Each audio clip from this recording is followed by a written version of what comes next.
Hey zusammen, heute zeige ich euch 4 Yoga-Übungen für Hüfte, Po und Oberschenkel für mehr Stabilität und Kräftigung. Da ich zum Beispiel ziemlich steif bin, würde ich behaupten, das sind mehr oder weniger anfängerfreundliche Übungen. Der Stuhl ist die erste Übung. Das ist eine Asana, die dir vielleicht sehr, sehr viel Kraft abverlangt. Als Asana oder Asanas werden überwiegend ruhende Körperstellungen im Yoga bezeichnet. Dafür stehst du im aufrechten Stand oder auch Tadasana genannt. Mit der Einatmung hebst du deine Arme gestreckt über den Kopf. Mit einer Ausatmung beugst du deine Knie, sodass deine Oberschenkel nahezu parallel zum Boden sind. Wenn du noch nicht so weit runterkommst wie ich, ist das okay. Man sollte währenddessen nicht verkrampfen oder es sollte auch nicht wehtun. Das Gewicht verlagerst du in deine Fersen, die Beine bleiben parallel zueinander. Der Oberkörper streckt sich in die Länge und deine Arme bilden die Verlängerung quasi. Das Becken solltest du leicht nach hinten kippen, sodass eine natürliche Krümmung der Wirbelsäule ein kleines bisschen hervorkommt oder sich ebnet. Du solltest in dieser Haltung zwischen 3 und 5 Atemzüge bleiben. Je tiefer du gehst, desto mehr Widerstand musst du aufbringen. Das ist nicht einfach, also ich finde, das fordert viel Kraft, besonders vom Oberschenkelmuskel, dem Quadrizeps bin ich der Meinung, einem der größten Muskeln des menschlichen Körpers. Diese Übung kräftigt Oberschenkel, Waden, Wirbelsäule und Hüfte, auch gerade dann, wenn du instabile Knie hast, ist diese Übung perfekt. Die Asana wirkt zum Beispiel auch gegen Plattfüße, da deine Fußmuskulatur in dieser Haltung zu arbeiten hat und ebenfalls gekräftigt wird. Da es eine stimulierende Haltung ist, wird davon abgeraten, es vor dem Schlafengehen zu praktizieren, auch gerade dann, wenn du Schlafprobleme hast, auch bei niedrigem Blutdruck oder bei akuten oder auch chronischen Verletzungen. Es ist übrigens eine gute Übung, um in den Tag zu starten. Der hohe Ausfallschritt, auch Alanasana genannt, ist keine richtige Yoga-Haltung oder keine exklusive Haltung, denn diese Übung taucht zum Beispiel auch in anderen Sportarten auf. Es gibt mehrere Möglichkeiten oder verschiedene Variationen. Dafür machst du mit einem Fuß einen großen Schritt nach hinten. Die Ferse hebt sich,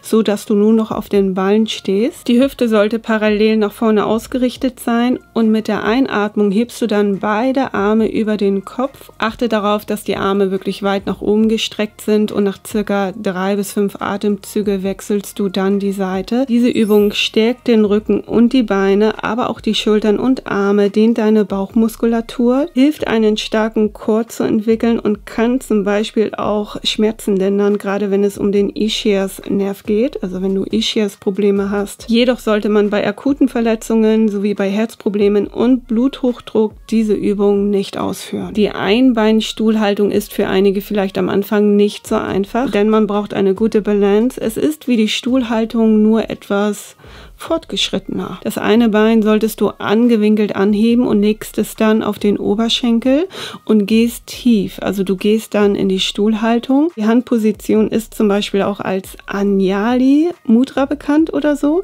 In westlichen Gegenden ist diese Geste als Gebetshaltung bekannt. Nach 3 bis 5 Atemzüge wechselt man dann das Bein. Es ist nicht einfach in der Haltung zu verharren. Diese Übung trainiert den unteren Bereich. Es stärkt die Oberschenkel, Knöchel, Bein und Kniemuskulatur, hilft den unteren Rücken und den Oberkörper zu stärken. Es ist eine gute Koordinationsübung, allerdings sollte man auch diese Übung nicht bei chronischen Erkrankungen durchführen, also gerade Knieschmerzen oder Verstauchungen, wenn du an Kopfschmerzen oder auch Schlaflosigkeit leidest. Der Knicks in den Kniebeugen oder auch Curtsy Squats genannt, ist eine Übung für Anfänger. Auch hier gibt es mehrere Variationen. Dafür macht man mit dem einen Fuß einen Ausfallschritt nach hinten. Man kann auch beide Beine etwas überkreuzen. Der Körper sinkt dabei so tief, bis beide Knie einen rechten Winkel bilden. Die Zehe zeigen nach vorne. Die Hüfte sollte parallel sein. Man sollte darauf achten, dass die Hüfte nicht zu weit nach vorne kippt. Als Anfänger verharrt man in der Position zwischen 3 und 5 Atemzüge und danach wechselt man die Seite. Es ist eine gute Aufwärm-Yoga-Pose, die hilft dir dabei, die Energie im Körper zu steigern. Diese Pose ist wie ein dynamischer Fluss. Es hilft beim Aufbau Kraft in den Beinmuskeln. Mit der Haltung stärkt man nicht nur die Hüfte oder den großen Gesäßmuskel, sondern den ganzen Unterkörper. Du baust mit der Zeit auch mehr Ausdauer und Gleichgewicht auf. Eine gute Übung, wenn es um die Verbesserung geht.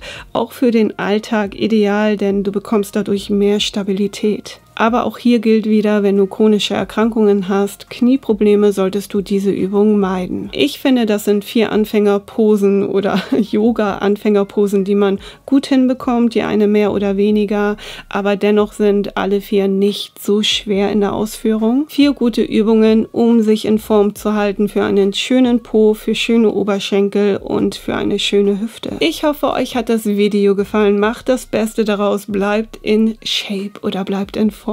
Ich bedanke mich fürs Einschalten, macht es gut und bis bald.